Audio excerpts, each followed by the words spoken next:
Olá, pessoal do Chamados para Servir, tudo bem? Hoje nós temos um convidado especial, nós vamos entrevistar o pastor Homero Chagas, um amigo, um irmão querido, né? Depois de alguns anos sem a gente se encontrar, estamos tendo o privilégio de tê-lo aqui em Aracaju, Sergipe, se você não conhece. E ele está fazendo um itinerário aí pelo Brasil, e ele e a esposa são missionários na Jordânia, estão trabalhando com refugiados da guerra da Síria. Então, se você estava procurando um vídeo ou uma palavra, ou um post breve ou não, sobre refugiados, os refugiados da guerra, acompanhe, estamos juntos. Então, tudo bom, Homero? Vou deixar você se apresentar para o pessoal primeiro, todo mundo saber quem você é, fica à vontade. Bom, a gente se conhece. Bom, meu nome é Homero, eu e a Débora, nós estamos há 14 meses servindo no contexto de guerra que você citou, lá no Oriente Médio. A gente mora na Jordânia. Aqui no Brasil, eu sou pastor da Igreja do Brasil para Cristo, mas lá eu fui recebido pela Convenção Batista Jordaniana como pastor. Eles designaram uma igreja árabe para nós, que é uma igreja que há 10 anos atrás foi fundada por uma família de refugiados iraquianos. Então essa igreja desde o início sempre teve um perfil de refugiados. Então, hoje a gente começou a atender recentemente a demanda que surgiu por meio da guerra no Iraque. Então o Estado Islâmico começou a tomar cidades no norte do país que eram vilarejos cristãos, e aí esses cristãos começaram a receber vistos para o Líbano, para a Turquia, para a Jordânia, começaram a vir para a Jordânia. E o nosso vilarejo é um vilarejo predominantemente cristão, então boa parte desses refugiados iraquianos cristãos começou a chegar no nosso vilarejo e a gente começou a atendê-los. Aliás, eles começaram a chegar praticamente junto com a gente na Jordânia. A gente chegou no dia 3 de setembro do ano passado, de 2014. No dia 15 de agosto eles começaram a sair do Iraque para a Jordânia. Hoje a gente atende 162 famílias iraquianas, todos refugiados cristãos, e a gente atende 250 famílias de refugiados sírios. Você mencionou a questão dos sírios. Então a gente também atende um grupo grande de sírios, só que são todos muçulmanos e eles vivem nos vilarejos ao redor do nosso. Porque, como eu disse, o nosso vilarejo é predominantemente cristão.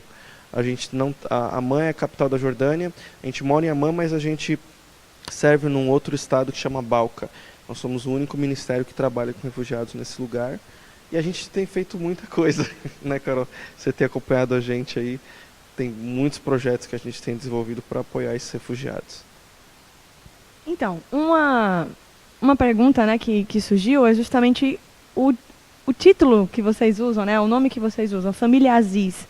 E aí a gente sabe que tem um significado muito não só afetivo, mas simbólico, espiritual por trás.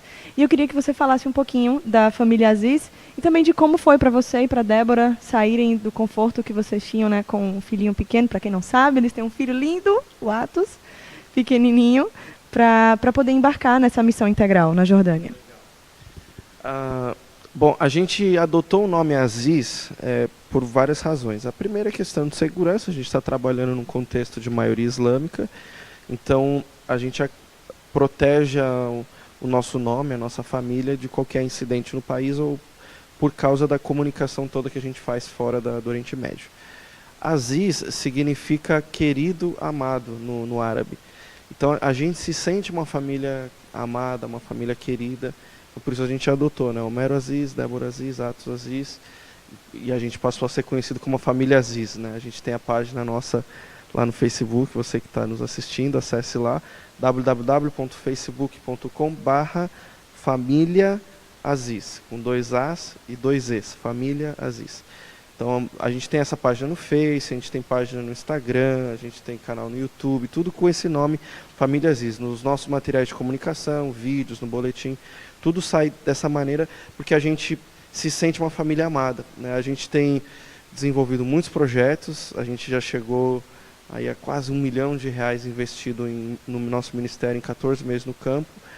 E tudo que a gente tem feito, para a glória de Deus, é porque tem gente que nos ama no Brasil, na China, na Austrália, no Canadá, Portugal, África do Sul, Itália, Venezuela, Colômbia. Hoje eu recebi uma mensagem de Cuba, a gente tem igrejas orando por nós lá. E assim, Costa Rica e tantos outros lugares, Trinidade e Tobago, Irlanda do Norte, Inglaterra, E países, assim, às vezes que nem tem o histórico de missões, Deus tem despertado gente que ora por nós, que envia recursos, que vem nos visitar no campo, nos apoiar nos projetos. A gente tem uma irmãzinha que a gente descobriu esses dias, que a gente nem sabia, mas já vai fazer meses que todos os dias, às 3 horas da manhã, ela se levanta todos os dias, fielmente, às 3 horas, para orar por nós. E a gente nunca viu ela na vida. Ela é de uma igreja em Curitiba, da Assembleia de Deus. Alguém nos falou de nós para ela há meses atrás, e ela todos os dias ora por nós. Então, como é que a gente não vai se sentir amado e querido, né? Que legal. Então, fala um pouquinho pra gente sobre o trabalho que vocês realizam lá. Né, para quem não conhecia ainda, pessoal, como o Homero falou, eles têm diversos projetos para trabalhar com os refugiados, tanto com os refugiados iraquianos, que são de maioria cristã, quanto com os refugiados sírios, muçulmanos. Então, fica o link aí que a gente fez com o nosso texto, tá bom? Sobre a gente amar os muçulmanos, tá bom? E eu queria, Homero, que você falasse um pouquinho para o pessoal sobre alguns projetos que vocês realizam, tá? E se você puder, como é que vocês lidam com essa diferença, né, com os muçulmanos lá? Legal.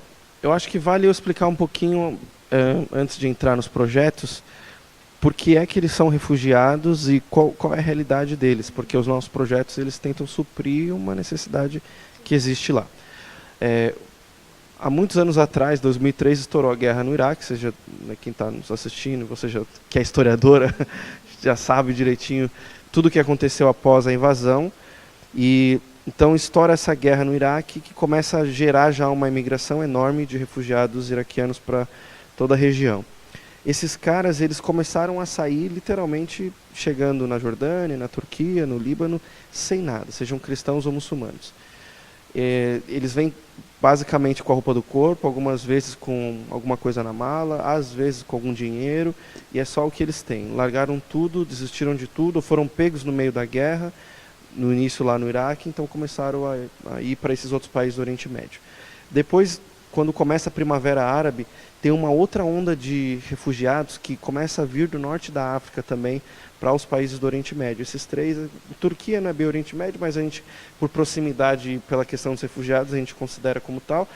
Então a gente tem mais uma onda de refugiados vindo por causa das revoluções que começam a ocorrer de Tunísia até Egito, se espalhando por Oriente Médio.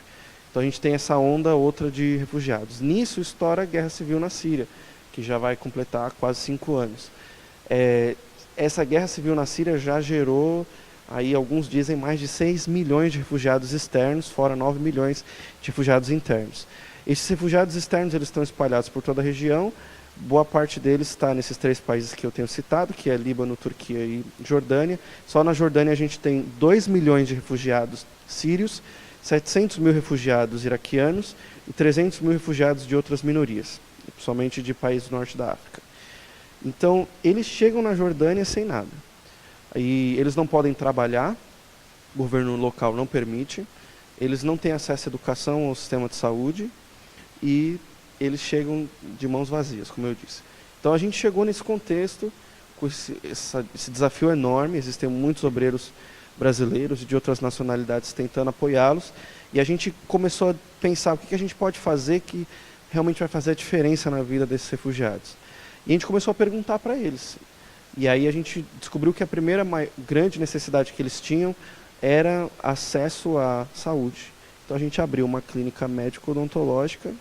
A gente passou a contratar os próprios refugiados para trabalharem nessa clínica, um serviço voluntário, a gente dá uma ajuda de custo para a nossa equipe. E aí a gente começou Deus fez muitos milagres, porque imagina, abrir uma clínica requer recursos para você mobiliar a clínica, para você comprar equipamento e tudo mais. Hoje a gente atende quando a gente faz brigadas, 35 pacientes por dia, entre médico e odontológico. E a gente tem, assim, quando não estamos em período de brigada, a gente geralmente atende de 15 a 20 pacientes por dia. Então, a clínica começou a andar. Desde janeiro de 2014, a gente tem atendido milhares de pacientes. Aí a gente partiu também para uma outra necessidade, logo no começo da comunidade, que era a questão de comida. O cara que não tem como trabalhar, que não tem dinheiro, que não tem onde morar, que não tem o que vestir, não tem o que comer. Então a gente começou a distribuir cestas básicas. A gente criou um sistema de visitas, baseado em 3 tipos de visitas. A primeira é de investigação, então a gente avalia qual é a necessidade da família. A segunda é de encorajamento, então a gente chega na casa, traz uma doação, ora pela família, abre a Bíblia. E aí, se a família é cristã ou muçulmana, a gente faz essas duas visitas são iguais. E os muçulmanos são muito abertos para receber oração e ouvir sobre a palavra de Deus, porque eles acreditam que a Bíblia é um livro sagrado. E aí a gente desafia essas famílias, sejam cristãs ou não, para um discipulado. Aí entra o terceiro grupo de visitas. Para cristãos são 7 visitas de encorajamento, com textos bíblicos para aprofundar a fé desses cristãos, e para os muçulmanos são 12 famílias numa jornada que vai levá-los a tomar uma decisão por eles mesmos do que eles querem fazer com a vida deles. Se eles querem seguir a Jesus ou se eles querem continuar com a fé islâmica. Então a gente tem trabalhado nesse sistema. Aí a gente começou a distribuir kits de boas-vindas, porque esses caras eles não têm como cozinhar, não tem onde dormir, eles não têm colchão, não tem cobertor, não tem toalha, não tem nada. Então a gente montava kits de boas-vindas, que já distribuiu centenas, para distribuir nessas casas de famílias que estão chegando, né, recém-chegados na Jordânia. Por fim, a gente abriu um centro comunitário, que hoje a gente tem Jardim de Infância 1 e 2, a gente tem aulas gratuitas para crianças de 4 a 12 anos de árabe, inglês, matemática, música e informática. Porque isso faz com que eles, tanto as crianças quanto os adultos que podem ter aula de música e de informática, aqui eles tenham algo que traz esperança, uma motivação para o futuro, porque eles não sabem quanto tempo vão permanecer como refugiados na Jordânia. Pode ser que eles fiquem 1 ano, 2 anos, 10 anos. A gente tem amigos iraquianos que estão lá há 10 anos, desde o início, como eu falei lá em 2003. E aí a gente tem 2 estoques hoje para distribuir tudo isso, um para iraquianos e um para sírios, e a gente tem uma casa para voluntários. Então, Carol está convidada, vocês que estão nos assistindo, se quiser vir servir conosco e abençoar os refugiados e ouvir as suas experiências, abraçar, chorar e orar de perto com eles, você pode fazer isso. A gente tem uma casa para voluntários. Hoje a gente tem vários voluntários, inclusive brasileiros lá, que vêm de curto prazo, alguns médio prazo. Se você quiser vir, acesse a nossa página, facebook.com/família Aziz. E aí venha participar desse projeto que é bênção. Fica aí a dica, hein, galera. Homero, no contexto de igreja perseguida, o que você poderia falar para nós sobre esses irmãos nossos que estão lá? A gente sabe que existe hoje o grupo terrorista mais violento, né, na história, o mais globalizado também, que é o ISIS, né, o Estado Islâmico. E muito se tem falado sobre o Estado Islâmico, muito se tem falado também, mas infelizmente parece que pouca atenção tem sido dada à dimensão da vida dessas pessoas, desses cristãos. Às vezes me parece que o foco é muito mais o Estado Islâmico e a gente esquece as pessoas que estão vivendo nesse contexto. Então, eu queria que você falasse um pouco sobre esses nossos irmãos que estão na igreja que você pastoreia, né, que é uma igreja de refugiados, né? Bom, pensa assim, o norte do Iraque era uma região historicamente conhecida pelo cristianismo que nasceu ali, né? Boa parte das igrejas mais antigas fundadas pelos apóstolos nasceram ali, no norte do Iraque, né? Você pega a igreja caldeia, você pega a igreja assíria, nasceram ali. Então, na época que o Estado Islâmico começou a invadir o norte do Iraque, os cristãos já começaram a fugir e já mais de 125 mil cristãos fugiram do Iraque, nessas ondas recentes de perseguição. Desde o início da guerra, houveram 7 momentos, aqui justamente a mídia não costuma falar, né? Mas houveram 7 momentos em que os cristãos saíram ou foram expulsos de suas casas e puderam depois retornar. É lógico que essa é a mais grave de todas, evidentemente. O Estado Islâmico realmente tomou todos esses territórios que pertenciam aos cristãos no norte do Iraque. Uma outra grande parte de terra na Síria, em que havia muitos cristãos, e os cristãos foram pegos no meio de todo esse conflito. Talvez um exemplo dessa perseguição seja a sua camiseta. Então mostra para quem está assistindo aqui. Essa aqui é a letra N do árabe, que dentro do círculo, né, essa é a letra Nun. E o Estado Islâmico, né, quando eles começaram a tomar os vilarejos cristãos do norte do Iraque, eles começaram a pichar essa letra na casa dos cristãos, e aí eles começaram a anunciar as 3 opções que os cristãos teriam a partir de então. Primeiro, ficar morando debaixo do território do Estado Islâmico e pagando a jizya, que é a taxa para que eles pudessem morar naquele território. Pensando que a casa estava marcada e eles seriam discriminados e rejeitados e marginalizados e perseguidos, mesmo pagando a taxa. Então, esse era o risco de as jovens serem sequestradas e abusadas ou cristãos serem mortos. Então, se eles aceitassem essa opção, eles estariam debaixo do jugo do Estado Islâmico.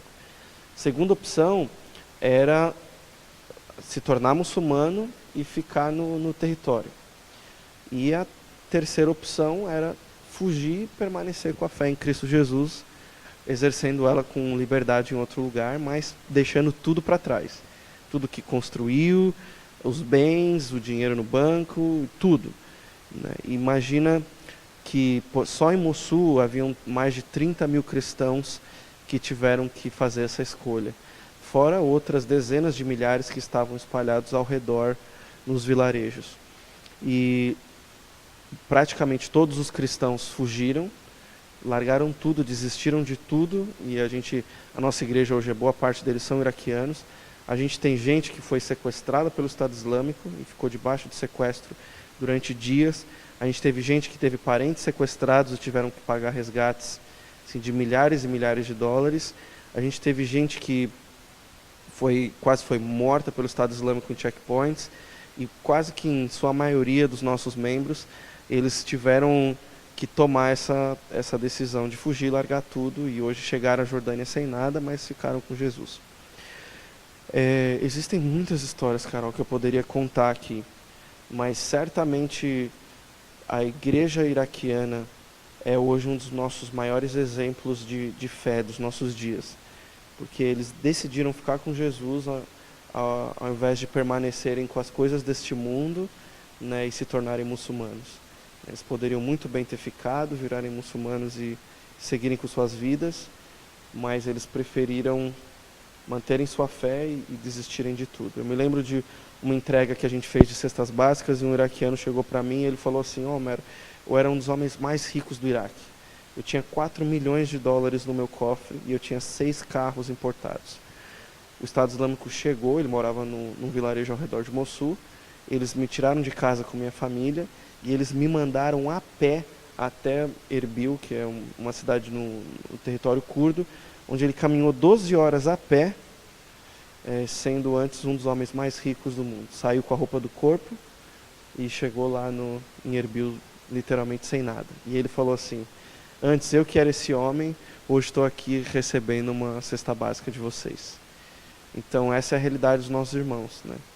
Que todos os dias ainda estão pagando o preço, porque fizeram a escolha de ficar com Jesus, mas agora como refugiados vivem num estado de miséria, né? Então, pessoal, lembrando que é nossa responsabilidade estar ajudando esses irmãos, né? Nós somos corpo de Cristo, temos falado bastante sobre isso no Chamados para Servir. E então vamos para a parte prática agora, né? Como é que você pode abençoar a família Aziz? Eu quero receber boletim de oração.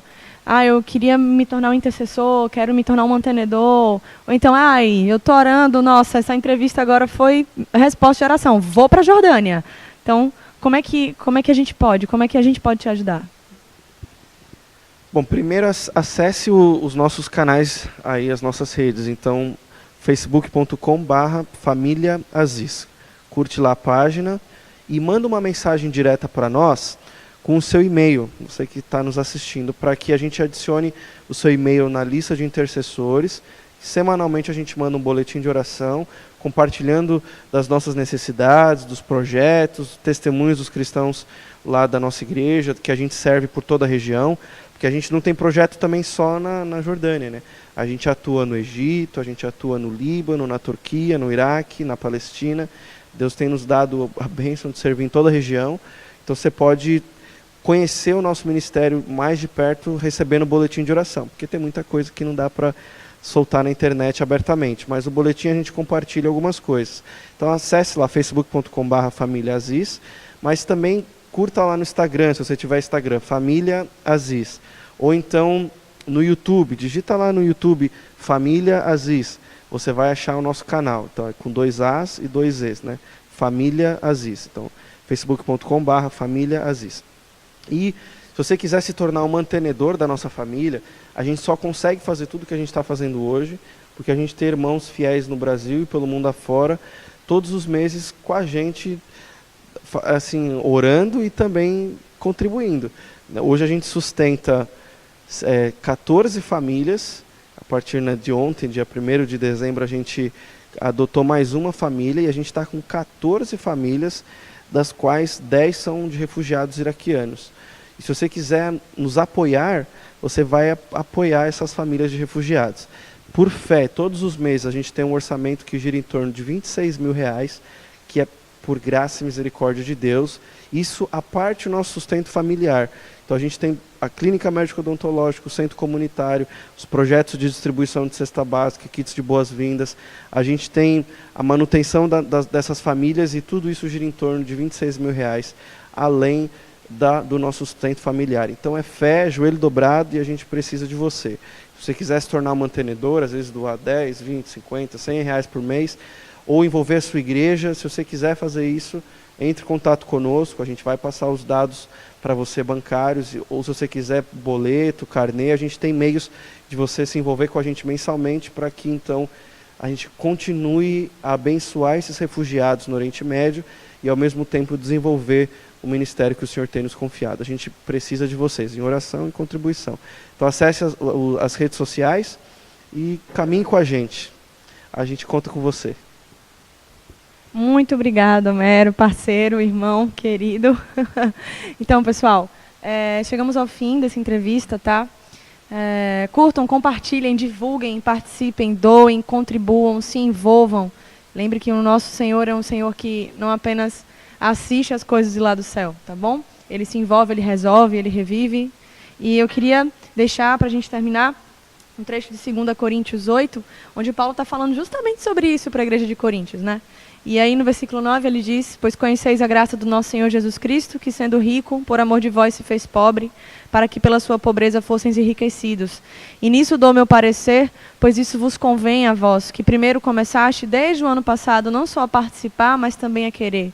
Agora, pois, completem a obra, para que assim como houve prontidão no querer, haja também cumprir segundo tudo que tendes. Porque se há prontidão de vontade, é aceitável segundo as suas posses. Porque eu digo isso não para que haja alívio para vós e aperto para vós outros, mas para que haja igualdade, suprindo nesse tempo presente, na sua abundância, a necessidade dos outros, para que também a abundância deles venha a suprir as suas necessidades, e assim haja igualdade. Como está escrito, ao que muito colheu não sobrou, e ao que pouco colheu não faltou. É nossa responsabilidade, é a nossa família, tá? Não existe essa de, se for sua família, é a sua família. Então se envolva com eles, apoie a família Aziz, esses irmãos que, como nós, também foram chamados para servir. Deus te abençoe.